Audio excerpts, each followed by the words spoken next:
என்னைய நிறைய பேர் கேட்டிருக்காங்க, இவ்வளோ பார்க்குற இவ்வளோ செய்கிற எல்லாருக்கும் சொல்கிறேன், ஏன் உன்னை நீ சரி பண்ணிக்க முடியல? அது என்னுடைய விதி. நான் இப்படி தான் இருக்கணும், இப்படி தான் இருக்கணும்னு ஒரு விதி. அது மாற்ற முடியாது. அவருடைய ஜாதகத்தை பார்க்கும்போது அவருடைய தன்மை தெரியும். அந்த தன்மைக்கு அதுக்கு தகுந்த மாதிரி அவங்களை டியூன் பண்ணி விடுவேன். First point. ஆன்மீகன்றதை நுழைக்க மாட்டேன் நான் யார்கிட்டையுமே. ஏன்னா ஆன்மீகன்றது அவன் சொந்தமாக விருப்பப்பட்டு வர்றது. அது வருமா இல்லையான்றது அதை வச்சு சொல்லலாம், ஜாதகத்தை சொல்லிடலாம்.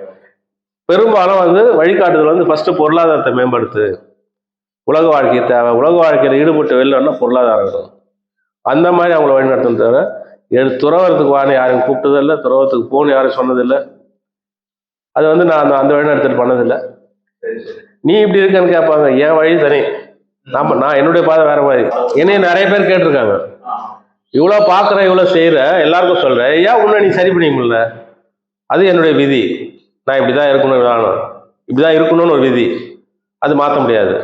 எனக்கு ஆசை ஏற்பட்டுன்றதோட என்னுடைய ஜாதகத்தில் நான் சின்ன வயசுலேருந்தே பார்த்தீங்கன்னா 10-12 வயசுல என்னை கொண்டு போய் ஹாஸ்டலில் சேர்த்துருக்கேன். ரமணகிருஷ்ண மடத்தில் ராமகிருஷ்ண மடத்தில் சேர்த்துருங்க அப்படின்னு நான் கேட்டேன். சின்ன வயசுலேருந்தே எனக்கு தனித்து இருக்கிறது தான் பிடிக்கும். தனிப்பட்ட முறை. அதுக்கு காரணம் என்னுடைய ஜாதகத்தின் அமைப்பு. எனக்கு கிட்டத்தட்ட மொத்தத்தில் சுத்த சன்னியாசி ஜாதகம் தான். எனக்கே தெரியாமல் அது என்னுடைய கர்மா பேலன்ஸ் இதெல்லாம் நடந்தது. எதெல்லாம் வேணான்னு சொன்னால் அதெல்லாம் நடந்தது. என்னுடைய அனுபவம் எதெல்லாம் வேணாம், நான் நல்லா படிக்கணும்னு நினச்சேன், படிக்க முடியல. எனக்கு கல்யாண வாழ்க்கையில் வேணாம்னு நினச்சேன், அப்படியே கல்யாணம் பண்ணாலும் எனக்கு லவ் மேரேஜ் வேணாம்னு நினச்சேன்.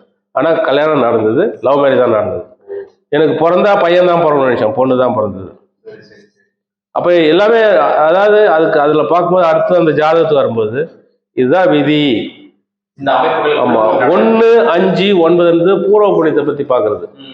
1, 4, 7, 10 இப்ப இருக்கிறத பாக்குறது. 1, 5 வலுத்துருச்சுன்னா பூர்வ புண்ணிய கர்மா நமக்கு சப்போர்ட் பண்ணும்.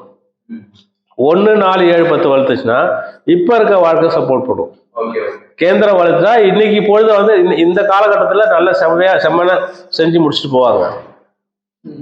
ஒண்ணுமே செய்யாம ஆளாலும் 1, 5 வளர்த்துருக்கும். அது வளர்க்கும் போது அதை தாண்டி போவாங்க, அவங்களுக்கே தெரியாம போவாங்க.